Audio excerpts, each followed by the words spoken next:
So the saga continues. The SRT shenanigans go on. Road and Track just put out an article talking about a dealership that was charging an 89% markup on a Dodge Demon 170. They're talking about selling this car for $250,000. And to me, this is just highway robbery. I mean, this is a big part of the problem of what we have going on with these specialty vehicles or vehicles that people want. I mean, the whole idea of markups kind of has me befuddled. I kind of, I get it for a little bit, but at the same time, it's like, come on, man. At the end of the day, if I'm going to McDonald's to get a cheeseburger and I go to the window and they say, well, you know what, these cheeseburgers, everybody wants them, we're going to mark them up. If I go to Walmart, to go get some socks and, the socks say $5, but they come to me and say, hey, we're going to charge you $10 because, it's a markup. I mean, it's just a little bit ridiculous. And I think that, the chickens have finally come to roost with this. They've been sitting on this car for a long time. And it goes back to something I said a long time ago. They have sold the same car over and over and over again for the better part of a decade. It's it's not necessarily new or refreshed, and at the end of the day, it's a kind of a hard sell.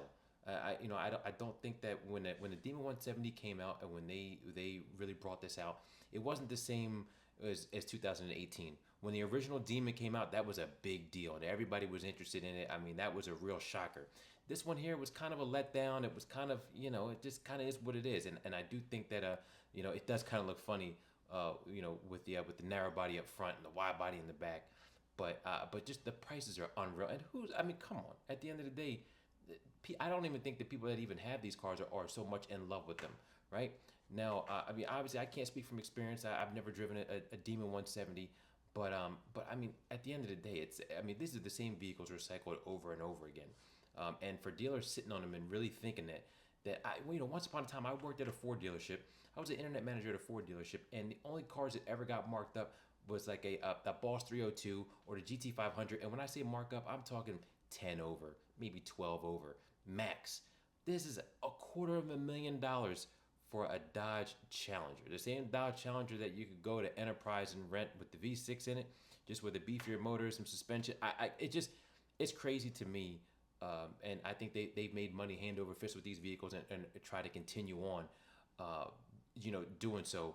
And I think the dealers just kind of got greedy. And to think that, these cars are going to be worth so much money in the future, I mean, that remains to be seen. I do think that the 2018 Demons probably would be, a good value proposition as far as appreciating in value. This one, I don't know. I mean, they say it's the last one ever. It's the most powerful one ever. But I mean, this is just, it's just frustrating, because this is trickled down to now when these new ones come out. I know right now everybody says that they're not interested in the straight six or the V6, the Hurricanes, whatever. They're not interested in that, right? But I think at the end of the day, when they do come out and they do hit the road, I think that you're going to have some takers. Are they going to get marked up too? Is everything just going to be marked up due to demand? I mean, it's just the consumer gets the short end of the stick, and all for some people that maybe they wanted to have it first and they were willing to shell it out. But I just really feel like the average auto enthusiast in today's time, the average car enthusiast is taking up the derriere right now. You know what I mean? And it's a sad thing to see. Prices are just getting out of control, and then with dealer greed on top of it. Like I said, $250,000, a house for a Dodge. I mean, come on. We're not talking a Viper. This is crazy. But jump down in the comment box. Let me know what you guys think. Like, am I off on this? Because to me, that's just insane. And there's a reason why that car is still sitting there, right? I think that the cat's out of the bag on a 170. And I just think that it's ridiculous. But what do you guys think about dealer markups? Like, are you okay if it's something that you really wanted, or are you willing to pay 89% markup? It's just unreal.